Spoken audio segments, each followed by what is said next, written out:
ito, nakuha tayo ng talong kanina. Nakapanguha naman tayo ng ilan dito sa ating talong na ito. Ngayon tingnan natin itong mga ilailalim ito. Kasi yung mga baka mayroong mga tuyong dahon. Yo, katulad ito, makakita tayo ng ano, tuyong dahon. Ilagay natin diyan sa ano. Ilagay natin diyan sa puno.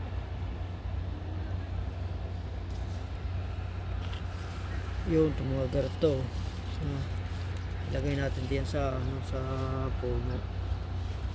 Tapos kapag tayo magdidilig, hindi natin matamaan yung ating mga yung tubig doon natin patuloy ito sa ano, sa mga tambak na mga tuyo-tuyong dahon, mga nakatambak dun sa ilalim para madali yung mga ano, ma-compose yung mga tuyong dahon.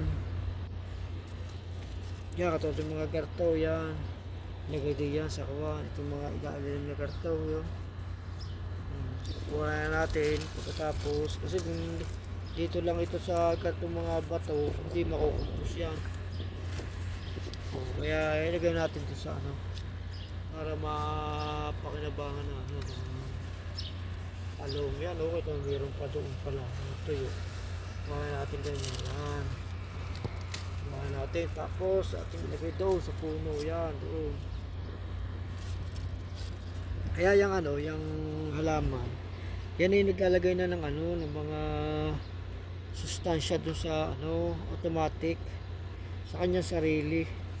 Kaya bawat mga namamatak na mga dahon-dahon doon sa kuha, ay makukumpos. Pagkatapos yun ay magiging fertilizer. Kaya ano, yung halaman, kaya minsan pag ayun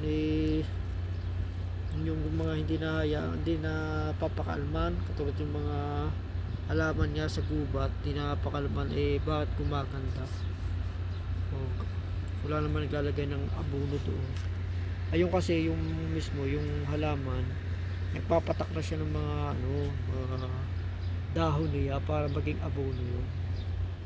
Tapos tingnan din natin yung mga kuha kasi isang karton mga yung katulad mo ito, oh.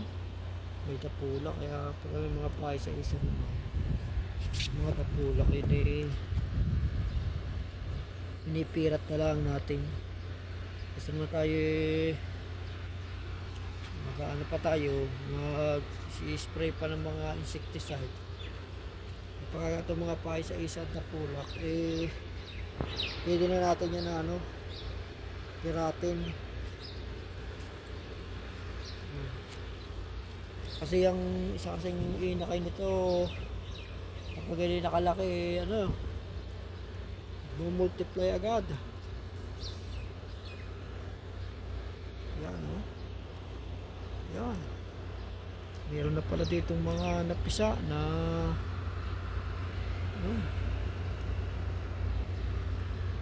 kaya check lagi natin ang ating mga dito lang ang mga dapulang na yan, dito sa mga talbos na ito dito yan mga bumabanat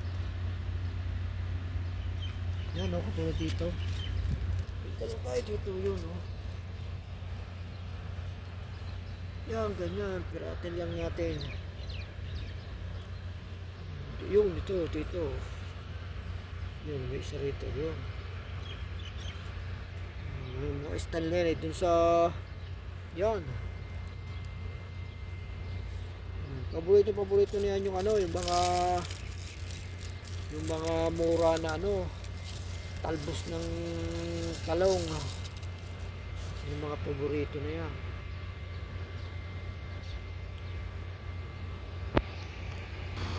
Dito sa kabila dito, tingnan natin dito, baka ayun, meron na, ayun, ayun, yun pa.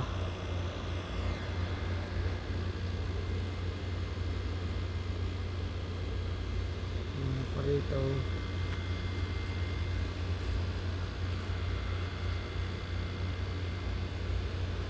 Yan, ito isang palatandaan ito. Yung ating talong. Isang palatandaan niya na kuwan. natin, kailangan ng nitrogen. Pagkaganyan, ano, kailangan natin yan ng ganyan ng ano, wala kasi tayo makuha dito ng ano eh, dito ng hayop. Yan, pagkakakarto mga palatingkahan mo yun, putan mo yung mga talbos na ganyan.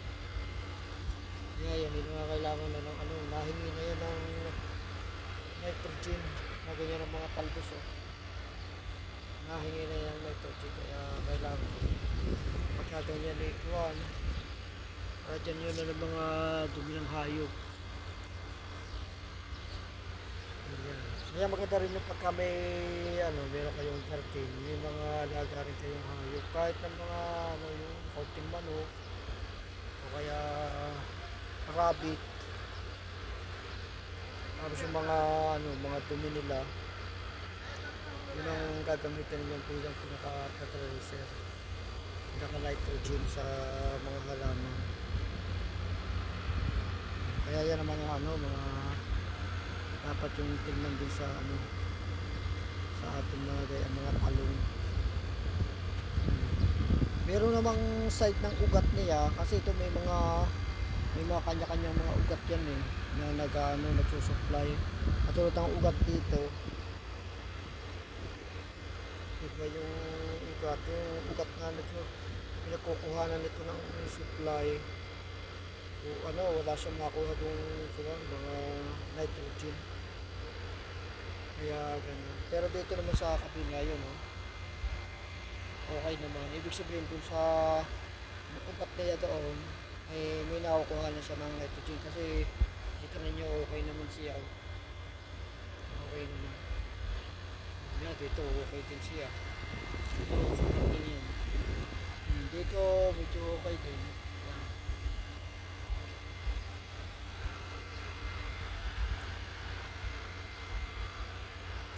Kaya ito, pwede natin tingnan natin dito, pag-aralan natin kung paano style. See? Yun. Are-are ang puno na yan, oh.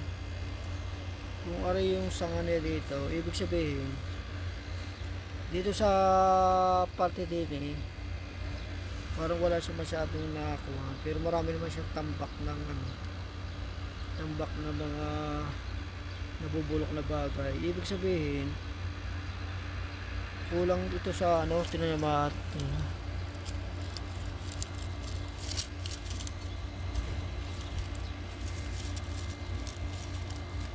Ibig sabihin aray, hindi pa ano, hindi pa compose yung mga lupa dito, yung mga nabubulok na bagay. Yun siguro yung mga, kasi mga bago rin lang natin nilagay yan diyan eh. Kaya naman ganyan matakanting bago ano, nakumpos ang ganyan, kailangan kasi makain muna na yung mga decomposer diyan bago pa yung maging fertilizer talaga. Ngayon pagka ganyan ng ano, edi kung meron naman tayong nakukuha ng mga dumi ng hayop na compost na, yan ang natin. Pero yan, dahil nalalagyan natin ng mga compost sa mga darating na mga taon, kapag ay nag-umpisa na makumpos yung ating mga dinalagay dyan ng mga basura, hindi na tayo masyadong ano, kaya makakapaglagay dahil makakaya na sustentuhan ang halaman. Yung talong naman dito, ayos naman, medyo 70% dito itong talong natin isa na ito. 70% naman kahit paano tuwa naman siya. Ano naman siya, may nakakuha siya kasi maganda yung ano, yung talbos niya. May talbos, meron na isa dito nakakuha. Kaya pala may buko. Pero pagka ano, lalagyan din natin yan kapag tayo may makukuha na, para matulungan natin itong talong na ito. Itong talong naman ito, makikita natin sa kanyang mga talbos. Ibig sabihin, ano, pinakikita niya ayos, marami siyang mga sustansya na nakukuha dyan sa ano sa ilalim. Palibawa sa tambak ng mga basura dyan sa ilalim eh.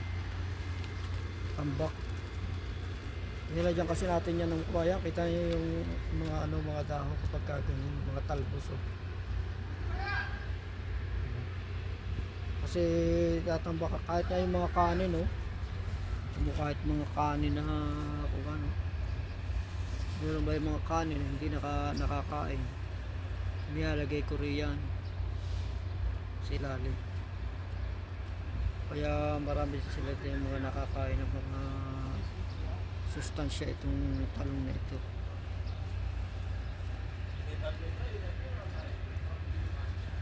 Kaya ganyan lang ang ano technique sa ano sa kaya lagi nating obserbahan yung ating ano ang ating mga halaman para malaman natin kung ano yung mga kulang sa kanila pag ating ating isang palagandaan niya yan kaya yung sa mga talbos kapag yung ating mga gayang halaman hindi na nagtatatalbos ibig sabihin nakukuha na sila sa sa mga nutrients na nakukuha natin sa lupa.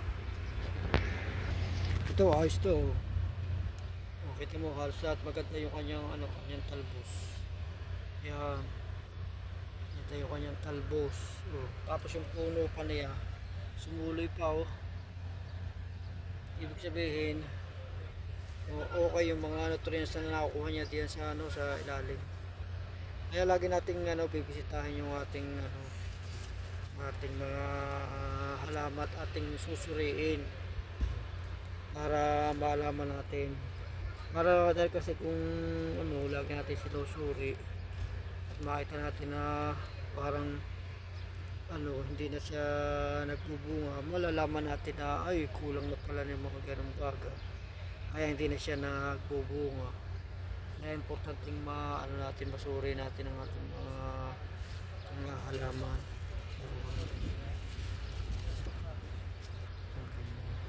Ito nyo yung ilalim niya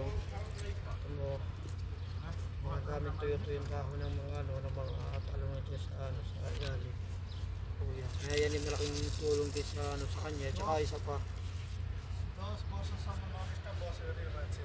kaya yung vertical siya sa pagkalagay kita mo katulad nito nilalagay pa tsaka dinadagdagan din natin yan. Mamaya nga may kukuhain ako doon na nilalagay ko. Kita mo dati dami kong nilagay dati tingnan mo wala na, kinain na ng mga decomposer. Kaya pag kukuha ulit tayo doon